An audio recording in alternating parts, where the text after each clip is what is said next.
Today, we have established 213 community access points across Jamaica. And that's just the tip of the virtual iceberg for the Ministry of Science, Technology, Energy and Mining. We are continuing to establish a broadband network connecting institutions across the length and the breadth of Jamaica. The Courts Services Management System, $19 million, we're installing that. The Jamaica Agricultural Society, $7 million to establish agricultural commodities market and call centers. UWI, we have spent $72 million to enable Wi-Fi access across the campus. Jamaica Foundation for Lifelong Learning, similarly, along with also the Public Broadcasting Corporation of Jamaica.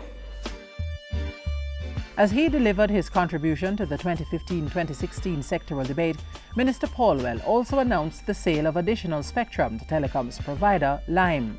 In the middle of March, we signed an agreement with Lime for the sale of additional spectrum totaling $2.6 billion Jamaican dollars, of which $1.3 billion was paid over on the 31st of March 2015. As for government's Tablet in Schools project, he says it's been generating improved performance and discipline among students. It's also helping young tech entrepreneurs create businesses. So too is the Startup Jamaica initiative, through which 6 companies got $30,000 in equity and were selected to participate in a technology boot camp in Jordan.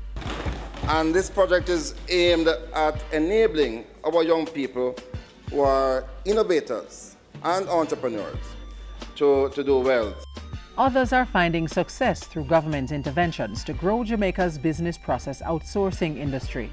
Sutherland will be establishing in Mandeville, largely due to the efforts of our Prime Minister who convinced them to go to Mandeville. And I should also announce that Lime has indicated to me that with the recent merger, they are looking at relocating jobs overseas to create 200 jobs here in Jamaica. The BPO industry should generate a total 3,000 jobs by the end of this year, and with this level of growth, security of information is extremely important. The Cabinet recently approved the tabling of the new Cybercrimes Act, which will be done in this month here, and we have also signed an MOU, Stop, Think, Connect campaign to raise public awareness about cybersecurity. Key to this process is the appointment of a Chief Information Officer to oversee government's full utilization of ICT. Dr. Louis Shalal took office on April 13. So we are developing a clear policy framework to promote the use of ICTs across government.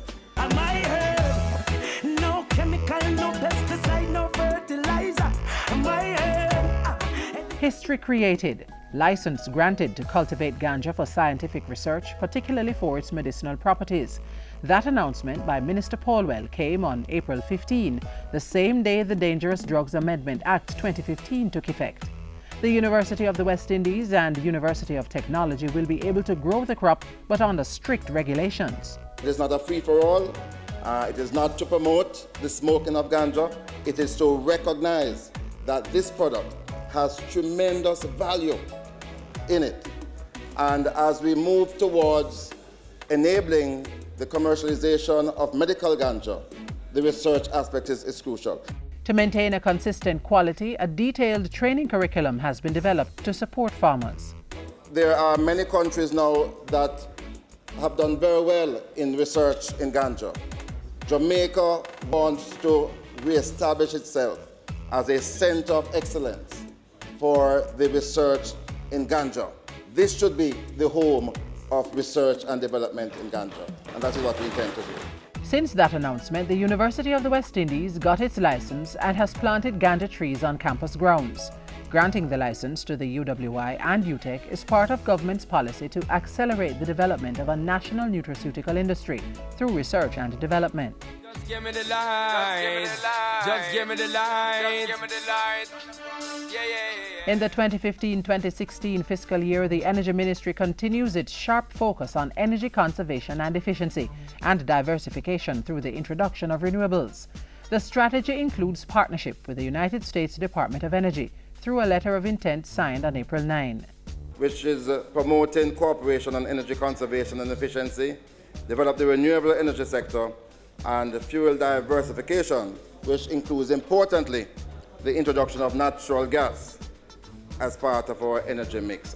In the meantime, a $1.1 million contract is being reviewed to conduct a hydropower feasibility study on 6 sites. 20 megawatts of energy is expected to be created. We're doing further pre-feasibility at Green River, Wild Cane River, Rio Grande 1, Rio Grande 2, Swift River, and the NIC irrigation channel. All of these we intend to keep the public fully apprised because we want to package investment and to promote them as investment projects for the private sector. The Rural Electrification Program is being rebranded and streamlined to offer renewable energy solutions for hard-to-reach rural communities.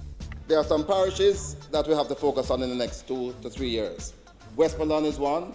We're going to focus on them. We have to get Westmoreland electrified. Then there's Hanover, St. Elizabeth. We have to make sure St. Thomas as well. Critical to this process is the new electricity bill, which Minister Paulwell says will be passed in May of this year. The law is going to provide a modern, codified system of regulating the generation, transmission, supply, distribution, and very importantly, dispatch of electricity. The bill will also define the role and responsibility of the Office of Utilities Regulations and the STEM Ministry. The OUR will focus on regulations and the Ministry on planning. Procurement remains within the Office of the Prime Minister.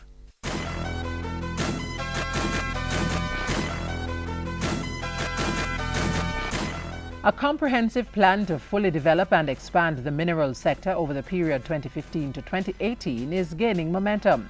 The National Minerals Policy will be tabled in the 2015-2016 legislative year to provide the framework to attract investments in industrial and metallic minerals. Opportunities will be made available for the prospecting of gold and copper and the exploitation of limestone potential. As for the bauxite sector, in 2014, production grew by 2.6%, reflecting 9.7 million tons. Exports grew by 0.3% to 4.4 million tons, while crude bauxite production increased by 2.8%. The sector is also poised for further growth this year. We are seeing the revitalization of the bauxite industry. And by the end of next year, we are seeing the return of profitability to the government-owned Clarendon Aluminum Partners, and that's a tremendous achievement. As for Alpart, work is happening. People are being employed. The bauxite is being mined, and the repairs are being done for the establishment. Looks good for the establishment of the port. investors have also shown interest in rare earth development, as government now looks to patent work already done in the pilot project stage. We are seeing additional interest because recently I granted exploration licenses to an Australian company, Rare Metals Jamaica Limited, and they are now prospecting for rare earth.